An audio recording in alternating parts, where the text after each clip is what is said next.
Hello mga kadoday, for today's video nga, ito nga yung mga unang araw ni Basyang na pag-aaral sa daycare at dito kami ngayon sa tricycle.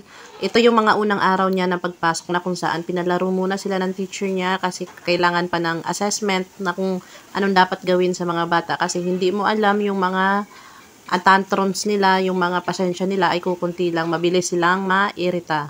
Kaya yan, pinalaro muna sila isang araw para kinabukasan, okay na yung school at maging okay na din yung pagtuturo ng teacher. At ito nga yung mga kaganapan sa kanilang mga buhay-buhay mag-aaral bilang isang bata. Takot nga pala si Basyang mga kaduday dyan makipaglaro sa iba kasi hindi siya sanay sa mga maraming tao na maraming kahon-lahubilo. Kasi dito sa bahay, silang dalawa lang ng kuya niya. Minsan lalabas siya, isang tao lang yung kalaro niya, yung kapitbahay namin. Kaya na parang naiba yung utak niya sa dami ng mga bata na nakikita niya. Kukuha lang siya ng laruan dyan, dadalhin niya sa akin. Tapos yun lang yung gagawin niya. Tapos takot siya sa ibang bata na makipaglaro. Pagkatapos nilang maglaro mga kaduday, ito na yung pinaka-excited si Basyang na uwian na dilolipap pa yung batang yan, Diyos ko po. Tsaka yan lang naman ang ginawa nila, naglaro. Sabi nga pala sa kanya ng teacher niya, next day bawal na yung lollipop kasi bawal sa kanila. At ito na nga yung unang araw ng kanilang pag-siseryoso sa buhay. Jesus, teach me, day by day, what I have to do and say. Make me gentle, kind and good. Make me loving, as I should. Amen.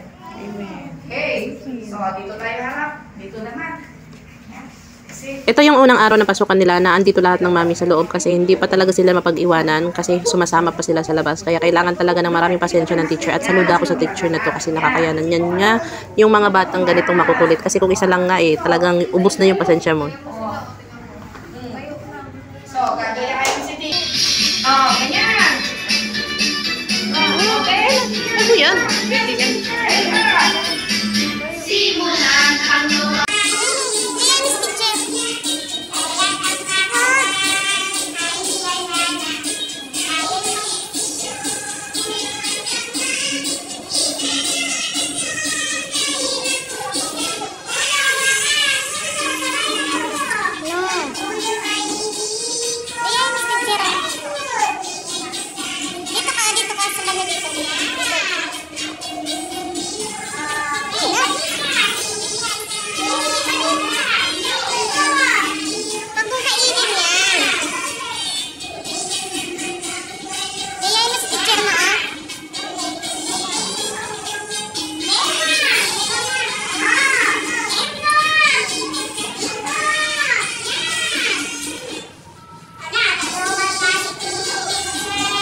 Ito nga yung pagpapakilala ni Basyang na kung saan hindi mo talaga siya mapasalita dyan sa sobrang hiya.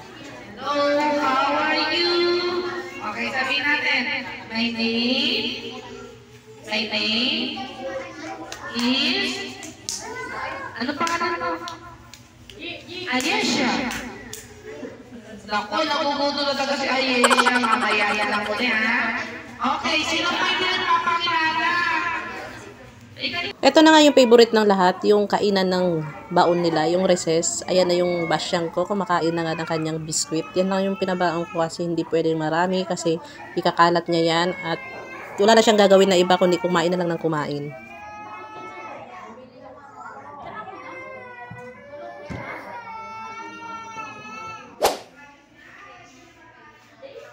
Second day na mga kaduday, pero ito pa rin si Basyang kumakain ng kanyang baon. Kakapasok nga pa lang niya yan, pero nagyaya ng kumain kasi gusto niya daw kumain. Hindi natin mapigilan ang bata kasi mas tama sila kaysa sa magulang. Pakainin para hindi magwala at mag-tantrums. Kaya ayan, binigyan ko na siya. Mamaya niyan, excited na pumasok sa loob para naman doon na naman siya sumayaw. At ito na nga yung mga kaganapan na sasayaw siya.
Nag-i-start na nga sila humawak-hawak ng mga crayons, mga kaduday. At ayan nga, nagkukulay na sila. Mas gusto nila na magkulay.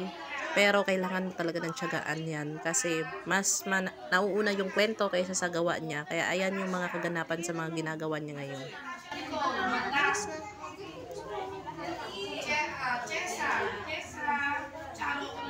Lapas na.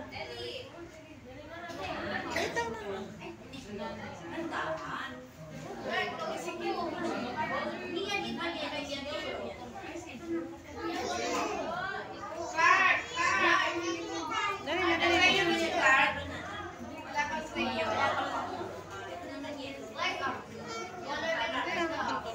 Out, mami. Dali na.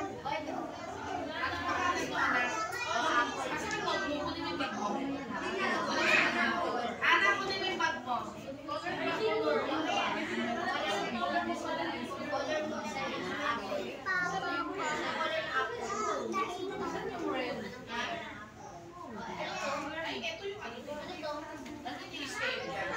Antropura, pui tumatakbo. Tumatakbo ng pababa ng batas ng pababa. Ang bola fundiyo, tumatakbo at tumipo. Tumatakbo ng pababa ng batas ng pababa. Ang bola fundiyo, tumatakbo at tumipo. Hukispiro, hukispiro. Ang bola po'y humispiro, tumatakbo, tumatakbo. Ang bola po'y tumatakbo, tumatakbo ng pababa ng batas ng pababa. Ang bola fundiyo, tumatakbo, tantumipo, milisoy. Tumatakbo ng pababa ng batas ng pababa. Ang bola fundiyo, tumatakbo, patumipo. Tumatakbo ng pababa ng batas ng pababa. Ang bola fundiyo, tumatakbo, patumipo. Ang bola fundiyo, Ito nga activity nila, mga kaduday. Ito yung pagpapaligo ng isang tao, kung paano yung pagpaligo. At ito ang dinidemo niya.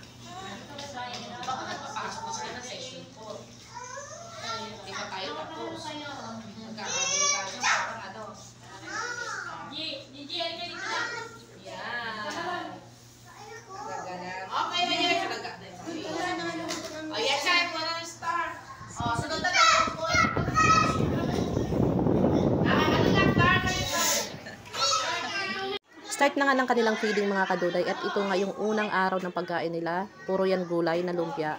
Buti kinain naman ni Basyang at nagustuhan niya naman yung luto. Ito nga yung mga feeding, guys, na wala talagang kalasa-lasa yung ulam. Kasi may konting asin lang at wala talagang alat at saka walang betchin. 5 minutes later. Make me gentle, kind and good. Make me loving, as I should.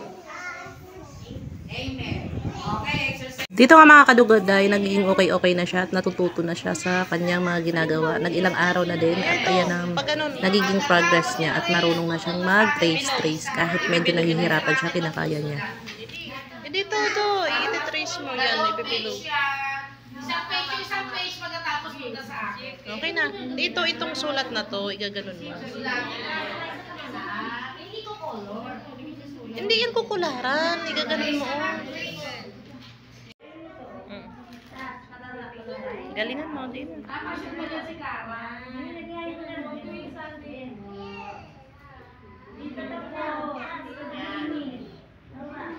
Isunod.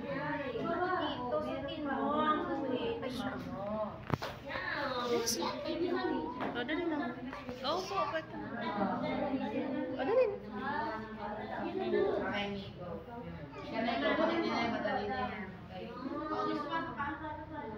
Bilis na. Bilis na.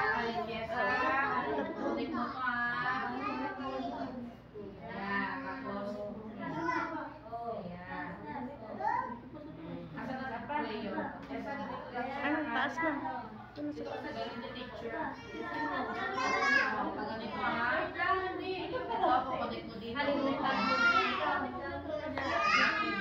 Bilis na. Bilis na.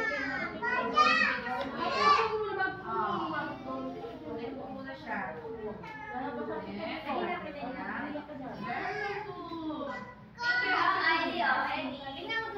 Wait pa, hindi pa. Dalawa na lang. Dalawa na lang. Bilis na. Wait lang, Yun na. Then the triangle, ha? You connect mo. Yes. Square mo na the rectangle. Diyan, gagawa ka naman, ha? Hawak mo muna, ha? Oo.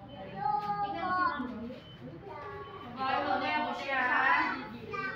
Wait lang na, wait. Connect na ka. Para masanay. One na lang. Dali na. Isa na lang. Away mo muna si teacher. Baya. Ayan, nakagagawa. Ayan, magkukonek ka na. Okay na. Para masanay kayo. Yan, mapunta dito.